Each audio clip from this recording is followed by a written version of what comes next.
So do you ever feel like everyone keeps telling you to get involved in research and that's how you're going to get your next post? Or your supervisor keeps asking you how it's going with your MMed and you honestly have no clue what they're talking about?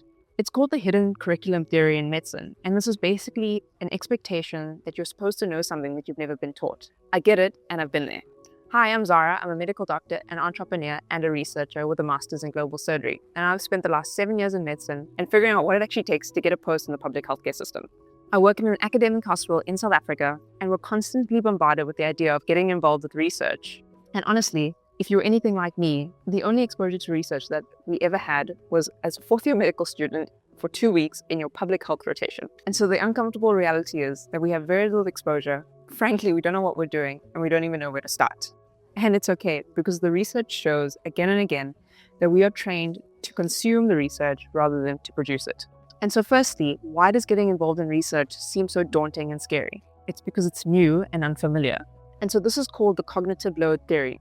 It's all around us and we feel like we're supposed to know what we're doing, but we're too ashamed to admit that we have no clue what we're talking about, also known as imposter syndrome. And so what I actually realized is that no one ever explained to us that research has levels. And so number two, you're probably asking, how do you actually get involved with research? And so what I had to understand is that research lives on a spectrum. You can start off with something as simply as being a data collector, doing a clinical audit in your unit, or doing a full-blown research project. And so you can even be fancy and submit it to a journal for publication. And that means that these fancy journals like the South African Medical Journal will peer review your article and publish it. And then you can quietly go brag to your friends and colleagues about what you've done. And so how I got involved in research is that I was a medical intern in my second-year rotation, desperately wanting to understand how research works and how I needed to get involved, because all I kept hearing is that in order to get a post, I would need to have research. And a friend brought an opportunity across my table and said, hey, why don't you apply for this master's where you get to do a dissertation, you could potentially even have it published, and you'll get a degree behind your name. At the time, it sounded incredibly daunting. I had no idea how to get involved in research. I didn't even know what the first steps were or how to start. And I can honestly tell you now that I spent the first half of that degree knowing absolutely nothing, figuring out as I go, and feeling completely blind and waiting in the dark. And only by the second half of it did I finally understand and did it sort of click what I needed in order to be successful in research. And so here are the realistic next steps that you can take to get involved with research. Let's start off with data collection. So all this means, get in touch with a friend, a colleague, or a senior in your department in a field that you enjoy and ask them what research projects are happening at the moment and find out if you can get involved. And so this literally means going through patient files and extracting data for a database or for a research project. Honestly, this is easy, it's simple, it's a great entry point for you to learn the fundamentals, and it might even open doors for other research opportunities. Number two, you can do a clinical audit. A clinical audit is great. All you need to do, go to your supervisor, go to your head of department and say, hey, I want to identify a problem in this department and look at it and see how we can refine it.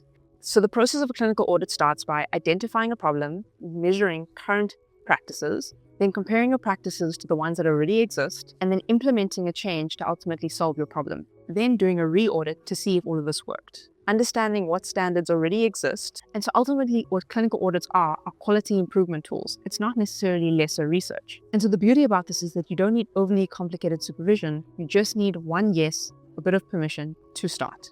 To give you a few examples, you can go and investigate postpartum hemorrhage management, antibiotic stewardship, or CTG documentation. I worked in obstetrics for 4 years, so bear with me. And number three, you can do a full-blown research project. Now, don't get me wrong, this can be slightly more complicated, but well worth the effort if you start off small. A full-blown research project can be far more consuming. You probably want to give about 6 to 12 months to it. And if you've never done research before, you're going to spend the first couple of months just trying to figure out and make sense of what research actually means and how to start. What I would definitely recommend is starting off with a retrospective study just to get a feel for what research actually means and to play in the kiddie pool.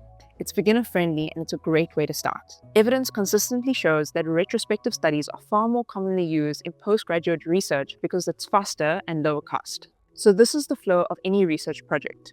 1. Identify a question, a hypothesis, or a question. 2. Draft a concept note. 3. Find a supervisor that's interested in the area that you're looking into and clarify whether they'd like to help you along this journey. Next step, draft a protocol. Then submit it to an ethics committee. Once you've gotten approval, start with data collection. You're going to move on to a results analysis, discuss the results that you found, and come up with a conclusion. Every researcher started from zero and knew absolutely nothing. And these are now very successful researchers who have published multiple papers in the most prominent journals across the world. And so there's this theory called the learning theory, which basically says that competence follows exposure, not confidence. And so my own journey was feeling completely overwhelmed, not understanding what I needed to do or how to get there, and being completely bewildered by the world of research. And I can honestly say for the first half of what I was doing, I was completely confused. I had no idea what I was doing. And only by the help of friends, colleagues, and supervisors was I able to get there. And so what I would honestly say, they lean into the people who know what they're doing, ask for help, don't be shy. And so here's what I want you to do next. Just pick one area, one route, and one topic. If that means messaging someone about data collection, or having an idea for a clinical audit, or drafting your first concept note for a full-blown research project, just start with one area and reach out to someone for help. And I promise you, the hardest part is just starting. But once you do, everything becomes so much more clear. If you like this video and you'd like to see more, my latest video is up here and you can always subscribe to my channel. And I'd love to hear about it. Comment which route you're going to be starting with down below.